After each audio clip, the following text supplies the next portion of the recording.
অশান্ত বাংলাদেশ। সেনার চাপে প্রধানমন্ত্রীর পদ থেকে হাসিনার ইস্তফার পরও পরিস্থিতি স্বাভাবিক হয়নি।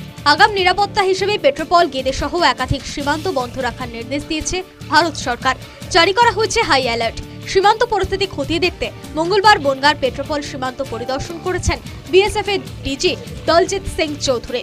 পরিস্থিতির পর্যালোচনার জন্য বিএসএফ আধিকারিকদের সঙ্গে বৈঠক করেন। এদিকে অগ্নিগর্ভ পরিস্থিতির মধ্যে চ্যাংড়াবান্ধা সীমান্ত হয়ে ভারতে আসার ভয়ানক অভিজ্ঞতার কথা শুনিয়েছেন বাংলাদেশের গাইবান্ধার বাসিন্দা নয়ন বর্মন। পরিস্থিতি এখনো উদ্বেগজনক বলে জানিয়েছেন তিনি। আসার সময় তিনি শারীরিক লাঞ্ছনার শিকার বলে অভিযোগ করেছেন। সঙ্গে থাকা টাকা পয়সা, সোনার গয়নাও লুট করা হয় বলে দাবি নয়নের। একই অভিজ্ঞতার কথা শুনিয়েছেন শিলিগুড়িতে আসা বাংলাদেশের নাগরিক নুরুল ইসলামও। কিছু ছেলে ফেলে আটকে যাই হুমকি ধুমকি দিয়ে। কি হুমকি দিচ্ছে?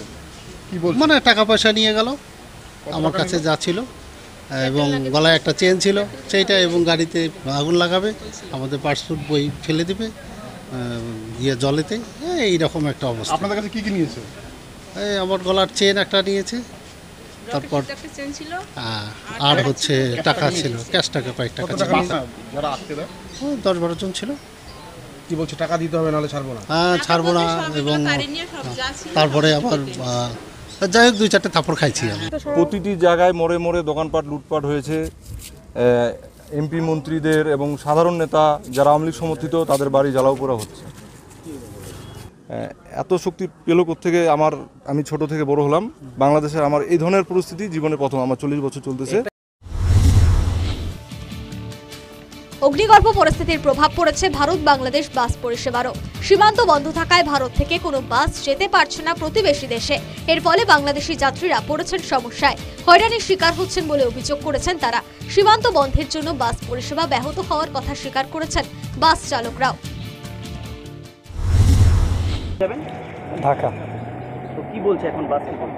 বাস বললো যে সিচুয়েশন তাদের অনুকূলে নাই, এখন এই সময়ে যাওয়াটা তাদের জন্য কমপ্লিকেটেড, এই জন্য তারা এখন যেতে যাচ্ছে না। দেখি কি হয়।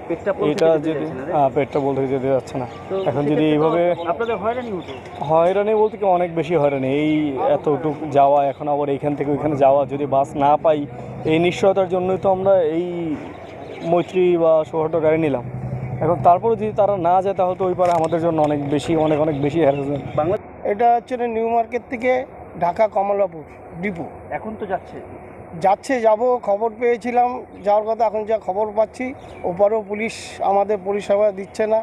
কি রিস্ক নিয়ে আমরা যেতে পারছি না। প্যাসেঞ্জারদের তো হয়রানি হতে হচ্ছে। প্যাসেঞ্জার হয়রানি তো হবে, কারণ এখন এত বড় একটা গণ্ডগোল, তাদেরও সমস্যা, আমাদেরও সমস্যা, আমরা যেতে পারছি না। ট্রাকে করে টমেটো নিয়ে ঢাকা গিয়েছিলেন বেশ কয়েকজন চালক। অশান্তির জেরে আটকে পড়েছিল তারা। মঙ্গলবার পেট্রোপল সীমান্ত দিয়ে দেশে ফেরেন আটকে পড়া চালকরা। তবে সোমবারের পর পরিস্থিতি আস্তে আস্তে স্বাভাবিক হচ্ছে বলে জানিয়েছেন আটকে পড়া ট্রাক চালকদের একজন।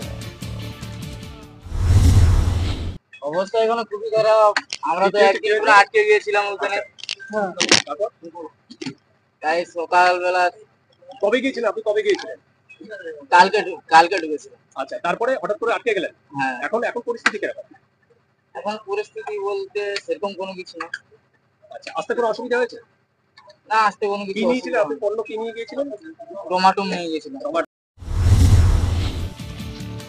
পড়াশোনা করতে বাংলাদেশ থেকে পশ্চিমবঙ্গে এসেছিল ফারিদা ইয়াসমিন। বাবার অসুস্থতার খবর পেয়ে জীবনের ঝুঁকি নিয়ে দেশে ফেরার সিদ্ধান্ত নিয়েছে সে। তার মতে খুব শীঘ্রই স্বাভাবিক হবে বাংলাদেশের পরিস্থিতি। বাংলাদেশে এই মুহূর্তে পরিস্থিতি অগ্নিগর্ভ তো। হ্যাঁ, এখন খারাপ। এখন কি করবো, আব্বু একটু অসুস্থ, সেজন্য একটু যাওয়া। কতটা নিশ্চিন্ত মনে আপনি দেশে যাচ্ছেন? ভয় তো একটু আছেই, যদি কিছু হয়ে যায় ভাগ্যের। এখন আসলে ভাগ্যের উপর নির্ভর করেই যাইতেছি, যে যেটা হবে বা ভালো কিছুই হয়তো হবে।